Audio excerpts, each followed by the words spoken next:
भारत रूस ने बड़ा धमाका कर दिया है। जानेंगे सीक्रेट रूट को अब तैयार कर दिया है। चाइना और पाकिस्तान को एक बड़ा झटका, तो वहीं दूसरी तरफ चाइना के लिए एक और मुसीबत आई है। 22,000 फैक्ट्रियां और कंपनी क्या बंद हो चुके हैं। हाहाकार मचा है चाइना में, और इस हाहाकार मचाने में अमेरिका के साथ साथ भारत ने भी बड़ा काम किया है। जियोपॉलिटिक्स में बहुत कुछ चल रहा है, हमेशा की तरह जानने को मिलेगा बहुत कुछ। आइए जानते हैं इन खबरों को विस्तार से। पीएम मोदी और रूसी राष्ट्रपति व्लादिमीर पुतिन ने बड़ा धमाका कर दिया है। दोनों देशों के बीच एक नया सीक्रेट ट्रेड रूट शुरू हो गया है। इस व्यापार मार्ग का नाम चेन्नई व्लादिवोस्तोक कॉरिडोर है। भारत को इस ट्रेड रूट से कई बड़े फायदे होंगे, इसलिए ये कहना गलत नहीं होगा कि देश पर झमाझम पैसा बरसेगा। इससे भारत और भी तेजी से आर्थिक रूप से मजबूत होगा। वैसे आपको बता दूं, इस रूट से पहले भारत रूस के बीच मुंबई सेंट पीटर्सबर्ग बंदरगाह समुद्री मार्ग से व्यापार होता था, जो 8,675 समुद्री मील लंबा है। इस रास्ते दोनों देशों के बीच सामान पहुंचने में 35 से 40 दिन लग जाते थे। इसलिए पीएम मोदी और रूसी राष्ट्रपति पुतिन ने चेन्नई व्लादिवोस्तोक गलियारे की मंजूरी। आपको बता दें, व्लादिवोस्तोक प्रशांत महासागर में सबसे बड़ा रूसी बंदरगाह है। यह चीन रूस सीमा से लगभग 50 किलोमीटर दूर स्थित है। इस रूट के शुरू होने भारत और रूस को कई फायदे होंगे, और इससे सबसे ज्यादा टेंशन में अगर कोई है तो वो चाइना है। पुराना ट्रेड रूट की तुलना में चेन्नई व्लादिवोस्तोक कॉरिडोर का मार्ग छोटा है, जिससे दोनों देशों के बीच की दूरी घटकर 5600 नॉटिकल माइल्स यानी कि 10,000 किलोमीटर हो गई। अनुमान के मुताबिक इस गलियारे से भारत और रूस के सुदूर पूर्व क्षेत्र के बंदरगाहों के बीच माल परिवहन में लगने वाला समय 16 दिनों तक कम हो जाएगा। इस कॉरिडोर से भारत रूस अब अपने व्यापार को और भी बढ़ा सकेंगे। यह गलियारा दोनों देशों के बीच समुद्र के जरिए व्यापार को बढ़ावा देने में बड़ी भूमिका निभाएगा। केंद्रीय मंत्री सर्बानंद सोनोवाल ने बताया कि कच्चे तेल, धातु और कपड़ा ले जाने वाले कंटेनर जहाज भारतीय बंदरगाहों पर आना शुरू हो गए हैं।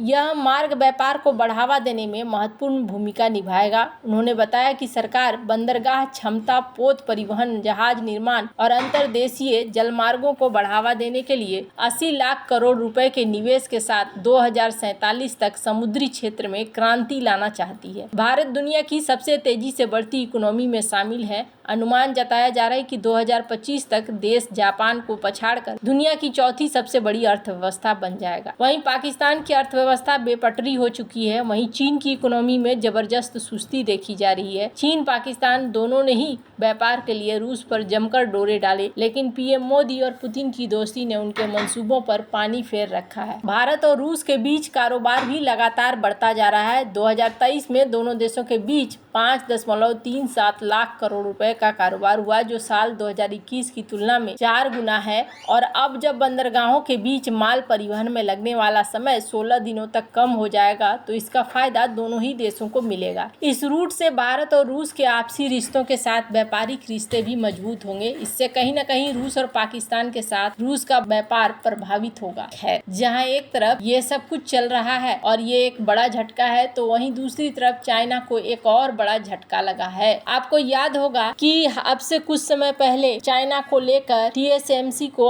अमेरिका ने एक ऑर्डर दिया था और कहा था कि चाइना को शिपमेंट नहीं जानी चाहिए एडवांस AI वाले चिप, और ये एक बहुत ही महत्वपूर्ण कदम था। चाइना को ये नहीं मिलने शुरू हुए, पर आपके मन में ख्याल आएगा कि अच्छा, चाइना तो खुद बहुत सारे मिनरल्स वगैरह ये निकालता है और इस मिनरल्स का इस्तेमाल सेमीकंडक्टर इंडस्ट्री में करता है, इसको किस चीज की जरूरत, इसे तो किसी चीज की जरूरत नहीं है। पर यहाँ पर आप गलत हैं। चाइना ने भले ही जो मटेरियल्स हैं उसको लेकर रोक लगा रखी हो, पर चाइना को ये चीजें बहुत ज्यादा प्रभावित कर रही हैं। अभी चाइना ने एक एक्सपो किया था, स्क्रीन पर आप देख सकते हैं इन तस्वीरों को, जिसमें एक्सपो में इन्होंने सेमीकंडक्टर को लेकर दुनिया भर की कंपनियों को आकर्षित करने का काम किया था। पर यहाँ एक के बाद एक क्या हो रहा है, कंपनियां चाइना को छोड़ती जा रही हैं। जैसे कि south Korean semiconductor semiconductor giant, इन्होंने भी चाइना से अपने इन्वेस्टमेंट को निकाल लिया है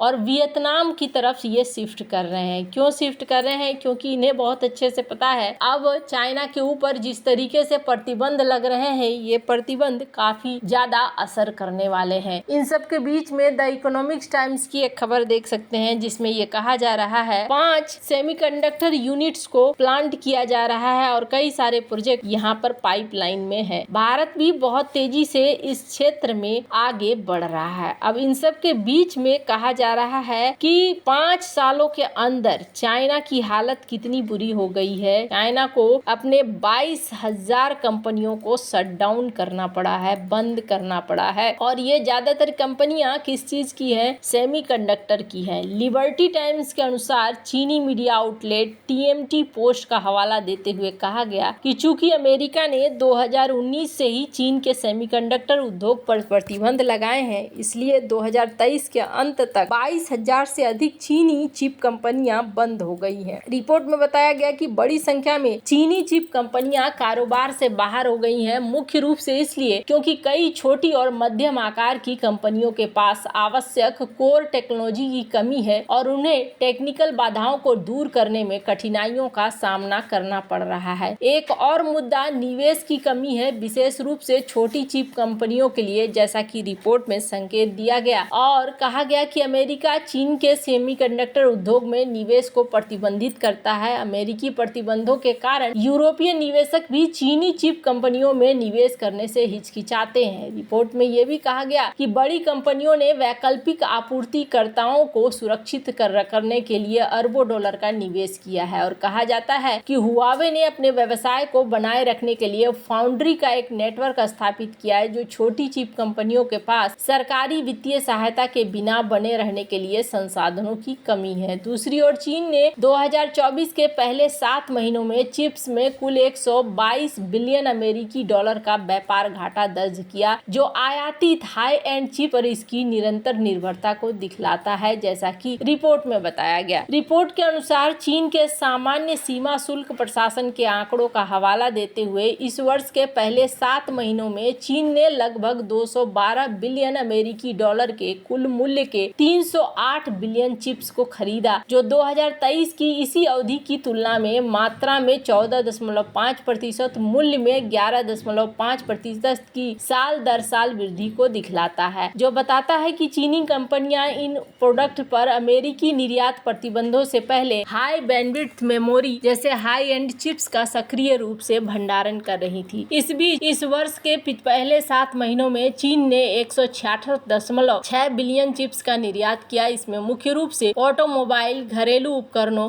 और विभिन्न उपभोक्ता इलेक्ट्रॉनिक्स में उपयोग किए जाने वाले पारंपरिक चिप्स शामिल थे, जिनकी कुल कीमत 90 बिलियन अमेरिकी डॉलर है, जैसा कि रिपोर्ट में बताया गया। साल दर साल मात्रा में 10.3% और मूल्य में 22.5% की वृद्धि हुई। और यहाँ धीरे धीरे देखा जा रहा है कि ये कंपनियां ज्यादा तक बंद कर दी जा रही हैं। आगे भी इन कंपनियों के लिए मुश्किल है, इसलिए चाइना ने अपने पॉलिसी में थोड़ा बदलाव किया है। स्क्रीन पर आप आर्टिकल देख सकते हैं। चाइना का ये पॉलिसी अब आ रहा है, रॉयटर्स की खबर है कि नए फ्रेंड्स बनाओ, ज्यादा से ज्यादा हायरिंग करो और फिर चाइना के चिप को कहीं और भेजो। वैसे आपको क्या लगता है इन सब मामले में? आप क्या राय है कमेंट कर जरूर बताएं। जल्द मिलते हैं अगली वीडियो में नई खबर के साथ।